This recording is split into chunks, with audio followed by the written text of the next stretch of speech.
Good afternoon. And John, thank you so much for that generous introduction and for hosting us today. It's a privilege to join you and to learn from this knowledgeable panel on this fitting occasion of Data Privacy Day. A little more than 2 years ago, joined by my good friend, the much-missed Giovanni Butarelli, and data protection regulators from around the world, I spoke in Brussels about the emergence of a data industrial complex. At that gathering, we asked ourselves, what kind of world do we want to live in? 2 years later, we should now take a hard look at how we've answered that question. The fact is that an interconnected ecosystem of companies and data brokers, of purveyors of fake news and peddlers of division, of trackers and hucksters just looking to make a quick buck, is more present in our lives than it has ever been. And it has never been so clear how it degrades our fundamental right to privacy first and our social fabric by consequence. As I've said before, if we accept as normal and unavoidable that everything in our lives can be aggregated and sold, then we lose so much more than data. We lose the freedom to be human. And yet, this is a hopeful new season, a time of thoughtfulness and reform. And the most concrete progress of all is thanks to many of you. Proving cynics and doomsayers wrong, the GDPR has provided an important foundation for privacy rights around the world, and its implementation and enforcement must continue. But we can't stop there. We must do more. And we're already seeing hopeful steps forward worldwide, including a successful ballot initiative strengthening consumer protections right here in California. Together, we must send a universal humanistic response to those who claim a right to users' private information about what should not and will not be tolerated. As I said in Brussels 2 years ago, it is certainly time, not only for a comprehensive privacy law here in the United States, but also for worldwide laws and new international agreements that enshrine the principles of data minimization, user knowledge, user access, and data security across the globe. At Apple, spurred on by the leadership of many of you in the privacy community, these have been 2 years of unceasing action. We have worked to not only deepen our own core privacy principles, but to create ripples of positive change across the industry as a whole.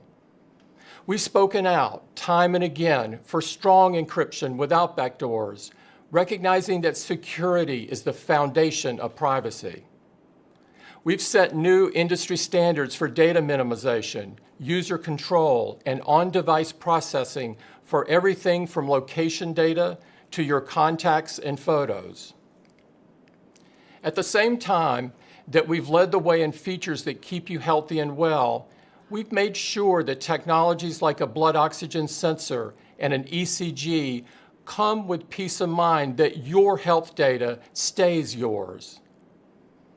And last but not least, we are deploying powerful new requirements to advance user privacy throughout the App Store ecosystem.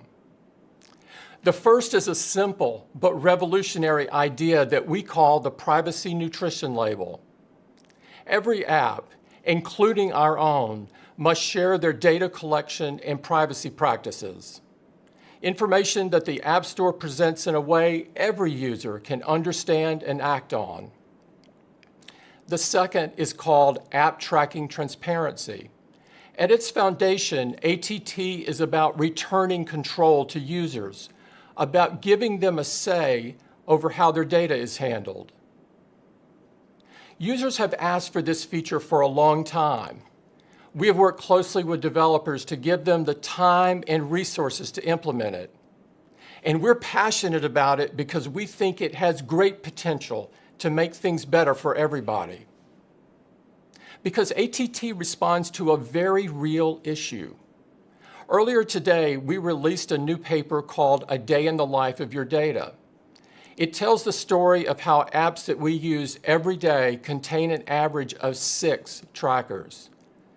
This code often exists to surveil and identify users across apps watching and recording their behavior. In this case, what the user sees is not always what they get. Right now, users may not know whether the apps they use to pass the time, to check in with their friends, or to find a place to eat may in fact be passing on information about the photos they've taken, the people in their contact list, or location data that reflects where they eat, sleep, or pray. As the paper shows, it seems no piece of information is too private or personal to be surveilled, monetized, and aggregated into a 360-degree view of your life. The end result of all of this is that you are no longer the customer. You are the product. When ATT is in full effect, users will have a say over this kind of tracking. Some may well think that sharing this degree of information is worth it for more targeted ads. Many others, I suspect, will not, just as most appreciated it when we built a similar functionality into Safari, limiting web trackers several years ago. We see developing these kinds of privacy-centric features and innovations as a core responsibility of our work. We always have, we always will. The fact is that the debate over ATT is a microcosm of a debate we've been having for a long time, one where our point of view is very clear. Technology does not need vast troves of personal data stitched together across dozens of websites and apps in order to succeed. Advertising existed and thrived for decades without it. And we're here today because the path of least resistance is rarely the path of wisdom. If a business is built on misleading users, on data exploitation, on choices that are no choices at all, then it does not deserve our praise. It deserves reform. We should not look away from the bigger picture. At a moment of rampant disinformation, and conspiracy theories juiced by algorithms, we can no longer turn a blind eye to a theory of technology that says all engagement is good engagement, the longer the better, and all with the goal of collecting as much data as possible. Too many are still asking the question, how much can we get away with? When they need to be asking, what are the consequences? What are the consequences of prioritizing conspiracy theories and violent incitement simply because of the high rates of engagement? What are the consequences of not just tolerating but rewarding content that undermines public trust in life-saving vaccinations? What are the consequences of seeing thousands of users join extremist groups and then perpetuating an algorithm that recommends even more? It is long past time to stop pretending that this approach doesn't come with a cost of polarization, of lost trust, and yes, of violence. A social dilemma cannot be allowed to become a social catastrophe. I think the past year and certainly recent events have brought home the risk of this for all of us, as a society and as individuals as much as anything else. Long hours spent cooped up at home, the challenge of keeping kids learning when schools are closed, the worry and uncertainty about what the future would hold. All of these things threw into sharp relief how technology can help and how it can be used to harm.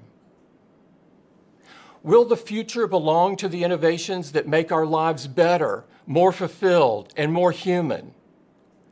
Or will it belong to those tools that prize our attention to the exclusion of everything else, compounding our fears and aggregating extremism to serve ever more invasively targeted ads over all other ambitions?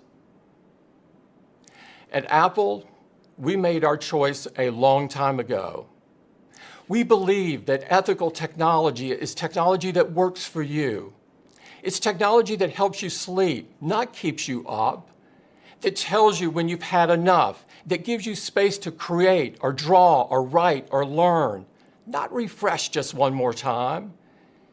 It's technology that can fade into the background when you're on a hike or going for a swim, but is there to warn you when your heart rate spikes or help you when you've had a nasty fall. And that all of this always puts privacy and security first because no one needs to trade away the rights of their users to deliver a great product. Call us naive, but we still believe that technology made by people, for people, and with people's well-being in mind is too valuable a tool to abandon. We still believe that the best measure of technology is the lives it improves. We are not perfect. We will make mistakes. That's what makes us human. But our commitment to you, now and always, is that we will keep faith with the values that have inspired our products from the very beginning. Because what we share with the world is nothing without the trust our users have in it. To all of you who have joined us today, please keep pushing us all forward. Keep setting high standards that put privacy first, and take new and necessary steps to reform what is broken. We've made progress together, and we must make more. Because the time is always right to be bold and brave in service of a world where, as Giovanni Butarelli put it, technology serves people and not the other way around. Thank you very much.